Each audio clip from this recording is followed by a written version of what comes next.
Hello বন্ধুরা, কেমন আছো সবাই? আশা করি সবাই অনেক অনেক ভালো আছো। সো বন্ধুরা, আগের ভিডিওতে দেখিয়েছি নৈহাটির ঠাকুর দেখার পর্ব। আজকে তোমাদের দেখাবো বারাসাতে কেমন ঠাকুর দেখেছি। তো এখন বাজে রাত 10:44 আর আমরা নৈহাটির ঠাকুর দেখা শেষ করে বেরিয়ে পড়েছি বারাসাতের উদ্দেশ্যে। আর বারাসাত মানেই কালী পুজো। তো এখন বাজে রাত 12:38 আমরা পৌঁছে গেছি বারাসাত স্টেশনে। তো আজকে আমরা বারাসাতের অধিকাংশ ঠাকুর এবং প্যান্ডেলগুলো দেখার চেষ্টা করি। জানি না কতটা সম্ভব হবে। ভিডিওর শেষে কমেন্ট করে অবশ্যই জানাবে কোন প্যান্ডেলটা তোমাদের ভালো লেগেছে। তো শুরুটা করেছিলাম এক কাপ চা দিয়ে। তো চা খাওয়ার পর প্রথমে চলে গেছিলাম পাইনিয়ার পার্ক। পাইওনিয়ার অ্যাথলেটিক ক্লাবের এবারের কালী পুজোর থিম মাইসোর প্যালেস বা মহীশূরের রাজপ্রাসাদ। দক্ষিণ ভারতীয় রাজ্য কর্ণাটকের এই প্রাসাদের সঙ্গে জড়িয়ে আছে ওয়াদিয়ার রাজ পরিবার। এটি 2025-এ বারাসাতের সেরা মণ্ডপগুলির মধ্যে অন্যতম। পাইওনিয়ার অ্যাথলেটিক ক্লাবের পুজো মণ্ডপ প্রতি বছরই আকর্ষণীয় হয়ে ঠাকুরটাও কিন্তু দারুণ করেছে বন্ধুরা। তো তারপর চলে গেছিলাম রেজিমেন্ট ক্লাব কৃষ্ণনগর রোড। এখানকার এবারে থিম তিরুপতি বালাজি মন্দির। প্যান্ডেলটা কিন্তু সত্যি অসাধারণ লাগছে। আর মাকে নিয়ে তো কিছু বলারই নেই, মা সব রূপেই সুন্দর। আর এই ঠাকুরটা হয়েছে লালি সিনেমা হলের অপোজিট সাইডে। তো রেজিমেন্টের ঠাকুর দেখার পর হেলাবরতলা হয়ে চলে এসেছিলাম কলোনি মোড়। আর তারপর চলে গেছিলাম নবপল্লী অ্যাসোসিয়েশন। এখানকার এবারে থিম বৃন্দাবন চন্দ্রোদয় মন্দির, যেটি উত্তরপ্রদেশের মথুরা বৃন্দাবনে অবস্থিত। আর বন্ধুরা, এটাও কিন্তু বারাসাতের সেরা প্যান্ডেলগুলোর মধ্যে অন্যতম। প্যান্ডেল দেখার পর ঢুকেছিলাম মন্দিরের ভিতর। প্যান্ডেলের সাথে সাথে এখানকার ঠাকুরটাও খুব আকর্ষণীয় ছিল। দেখো, ঠাকুরটা কিন্তু খুব সুন্দর লাগছে। নবপল্লী অ্যাসোসিয়েশনের পুজো মণ্ডপ, ঠাকুর এবং আলোকসজ্জা আলাদাই কম্বিনেশন ছিল। তো তারপর আমরা চলে গেছিলাম নবপল্লী ব্যায়াম সমিতি। প্রথমে ঢুকতেই চোখে পড়েছিল স্বামী বিবেকানন্দের একটি মূর্তি। এখানকার থিমের নাম ছিল নির্মলা। এই মণ্ডপটির আলোকসজ্জা কিন্তু বেশ সুন্দরই দেখতে ছিল।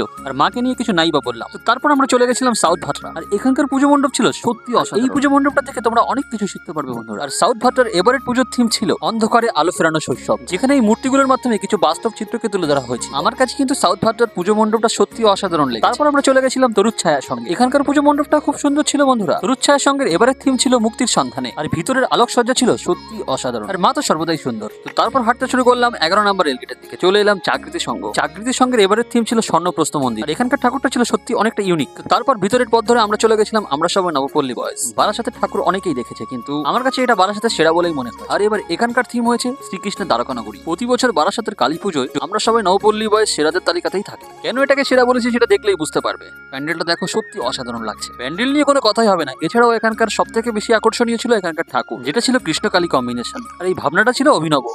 তারপর রেলগেট পার করে চলে এসেছিলাম কেএনসি রোড। রাত তখন অনেকটাই হয়েছে আর হাঁটার গতিও তখন কমে গেছে। আর এই রাস্তাটা আমার কাছে খুব পরিচিত বন্ধুরা, কারণ একসময় প্রতিদিন কলেজ গিয়েছি এই রাস্তা ধরে। তারপর আমরা চলে এসেছিলাম কেএনসি রেজিমেন্ট। কেএনসি কিন্তু বরাবরই আলোকসজ্জার জন্য খুবই বিখ্যাত। সেটা ফুটেজ দেখে নিশ্চয়ই বুঝতে পারছো। কেএনসিও কিন্তু প্রতি বছর সেরাদের তালিকাতেই থাকে। তো লাইন দিয়ে ঢুকে পড়েছি কেএনসি রেজিমেন্টের গেট। ভিতরে মোটামুটি ভালোই ভিড় ছিল।